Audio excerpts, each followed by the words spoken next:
나의 성장도 같이 간다라는 믿음이 있었습니다. 근데 그 믿음이 뭐예요? 깨졌습니다. 언제? 2009년.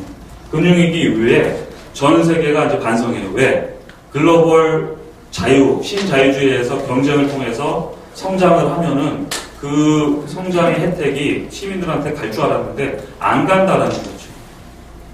그러다 보니까 EU가 만들어진 게 뭔가 유럽 공동체가 경제적인 효율성을 가지고 정치적으로도 협력해서 하나의 국가처럼 가기로 했는데 그 국가로 만들어 놓으니까 실제 국민에게 더 도움이 되는 게 아니라 더 떨어지고 있더라고요. 바로 브렉시트가 나온 이유가 바로 그겁니다. 왜? 우리가 경제를 통해 성장하고 발전하면은 나의 삶이 좋아질 거라는 것, 그 다음 국가 차원에서도 또는 사회 차원에서도 그런 것이 될 거라는 믿음으로 통합을 하고 협력을 했는데 그렇게 되지 않으니까 뭐예요? 우리는 그냥 우리대로 살겠다. 우리 식으로. 그러니까 트럼프의 지금 최근에 경제정책이라는 것도 굉장히 미국 자국 중심의 고립주의 경제정책을 가려는 이유가 바로 그런 겁니다. 왜? 미국 시민들이 그동안 글로벌을 해서 중국 거, 한국 거 많이 사줘서 우리 시민들이 스스로가 싼 거, 제품 쓰는 것 정도가 아니라 나의 삶이 더 좋아질 거라 생각했는데 나의 삶의 질이 점점 떨어지고 뭐예요? 오히려 그들 중국이나 수출했던 국가의 인력들이 대거 들어와서 뭐예요? 실업자가 되니까 당연히 뭐예요? 국가 정책을 선택해야 되는 정치가의 입장에서는 누구를 먼저 판단하겠는데 자국민 먼저 판단하겠죠. 그러니까 트럼프 같은 사람이 그냥 나온 게 아닙니다. 그러니까 우리도 지금은 아니라고 얘기하지만 5년, 10년 뒤에 지금보다 경제 상황이 더 안 좋아지거나 그러면 우리도 굉장히 민족적이고도 고립주의 경제를 하자고 주장하는 사람들이 핵심으로 나올 수 있다는 거죠. 이게 바로 지금 현재 트렌드랍니다. 왜? 글로벌 차원에서 보면 선진국들이 저성장이나 이런 쪽에 들어와 있고 지금 동력이 없습니다. 그런 것도 있고요. 기술 측면이나 이런 것은 다 아시는 거고요. 제일 지금 문제가 되는 게 인구 구조입니다. 다 아시겠지. 근데 저는 좀 여기 계신 분들이나 그동안 알고 계신 분들하고 좀 다른 사고를 갖고 있어요. 저는 인구 구조의 지금 정부 정책이나 이런 데 보면은 저출산을 극복해야 되는 쪽에 포인트를 잡고 있기 때문에 저는 개인적으로는 더 이상 낳는 게 무슨 의미가 있느냐. 아까 얘기했지만 AI로 해서 웬만한 인력을 다 대체합니다. 그래서 무조건 많이 낳는다고 생산 가능 인구가 많아진다고 좋아지는 게 아니라는 거죠. 오히려 생산을 할 수 있는 인구는 뭐예요? 기계가 대체할 수 있습니다. 로봇이. 그럼 인간이 인간다운 역할을 지금 정확하게 정립하지 않는 상황에서 출산을 해결해야 된다? 이거 오히려 그 돈을 오히려 여기 이제 좀 연락하신 분들도 있는데 저는 개인적으로 좀 고령화 쪽에 포인트를 두는 게 낫다. 지금 한국의 측면에서 보면 청년 실업도 문제지만 오히려 퇴직하고 은퇴하고 지금 할 일 없는 문제. 이게 더 심각하다는 거죠. 삶의 어떻게 보면 수명은 굉장히 연장되어 있는데 할 일 없다는. 이거는 굉장히 국가적으로. 그러니까 오히려 잘 보시면요. 일본 같은 경우도 잃어버린 20년 하고 최근에 일자리가 없다고 그러잖아요. 그게 한번 거친 거라는 거죠. 인구 구조가 확 변하면서 이제 노인들이 거의 다 이제 일도 못하는 상황까지 오니까 청년 일자리가 남아돈다는 거죠. 그 정도의 국가 유지를 하고 있습니다. 그러니까 이거는 저의 그냥 개인적인 사견이기 때문에 이거는 더 연구를 해봐야겠지만 저는 그런 쪽에서 좀 고민을 해봐야 된다는 생각을 갖고 있습니다. 그래서 이런 쪽에서 보면은 이제 정보라든지 어떤 기능이라든지 많이 바뀌지 않으면 안 된다라는 얘기고요. 그런 측면에서 이제 정부는 어떤 정부가 되느냐라는 이제 것을 한번 고민해봐야 될 것 같습니다. 그래서 제가 강조하는 것은 적극적 협력 정부라고 하는데요. 여기서 이제 강조하는 게 첫 번째 잘 보시면 정부가 문제 해결사로서 어떤 문제를 해결하겠다는 생각을 이제 버려야 돼요. 더 이상 정부는요, 어떤 문제를 해결해 줄 수가 없어요, 혼자서. 뭘 하겠다라고 하는 순간 뭐예요? 늪으로 빠집니다. 안 믿어요. 네? 시민이 참여해서 들어와서 직접 같이 하지 않잖아요? 절대 안 믿어요. 오히려 문제를 이제 개발할 수 있는 사람. 그러니까 여기 계신 분들 이제 잘 아시겠지만 공부 잘한다라는 것은 예전에 공부 잘하는 학생은 그 문제를 기계적으로 잘 푸는 학생도 있었지만 그걸 한 단계 넘는 사람은 어떤 사람이냐면 바로 선생님이 어떤 문제를 낼지 안다라는 거죠. 그건 뭐예요?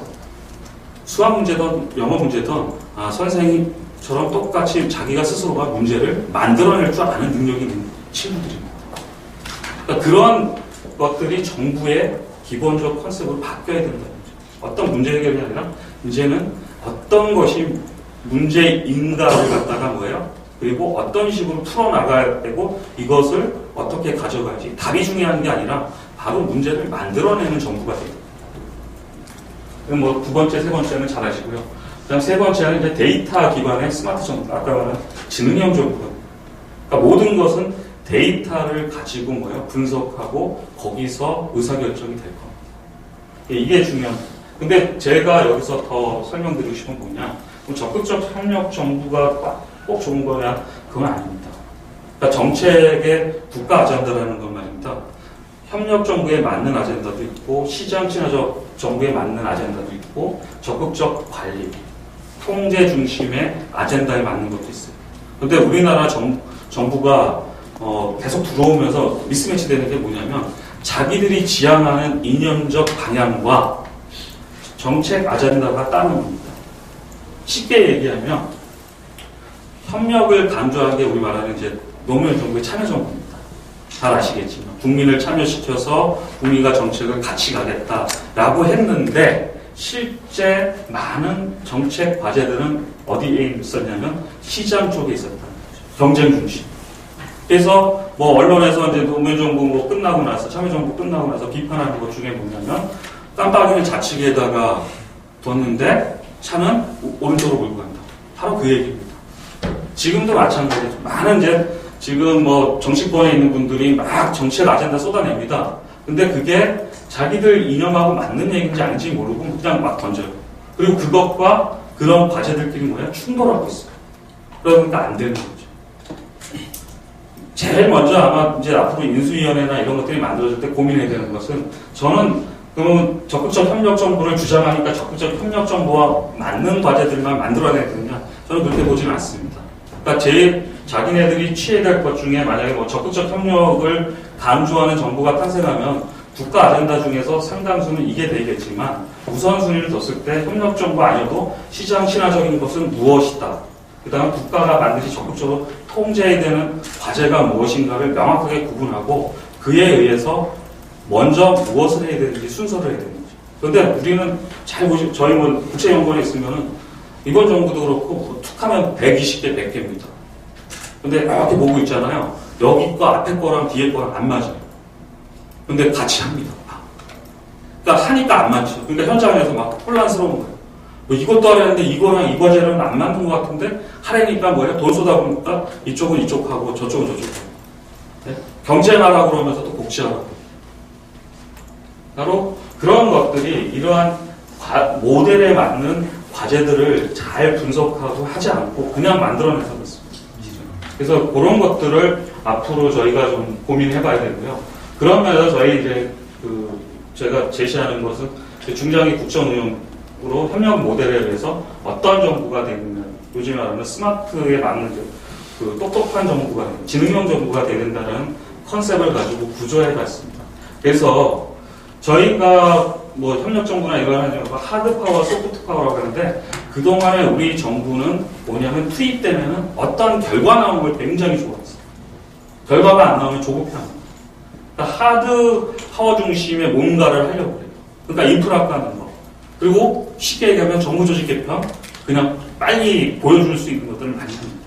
근데 실제적으로는 이제 소프트웨어 파워 쪽하고 균형이 맞아요. 그러니까 인프라 쪽하고 소프트웨어하고 이게 안 맞으면 뭐예요? 우리 컴퓨터에서 보면은 에러 나옵니다. 안 돌아가요. 근데 한쪽만 죽어라고 하는 거죠. 네? 그러니까 이번 정부에서 이제 정부 3.0에서 소프트웨어 쪽에 혁신만 했는데 또 그거랑 시스템이 안 맞습니다. 그러니까 뭐예요? 안 돌아가요. 그런 것들을 좀 봐야 되고요. 그 다음에 이제 정부 논란에서 제일 중요한 거는 큰 정부가 돼야 되는 작은 정부가 돼야 되는 얘기를 많이 합니다.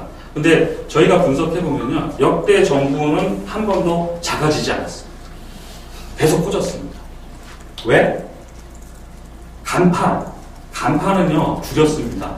우리 말하는 이명박 정부 때는 대부대따라해서 많이 줄였어요, 정부를. 근데 밑에 실국은요,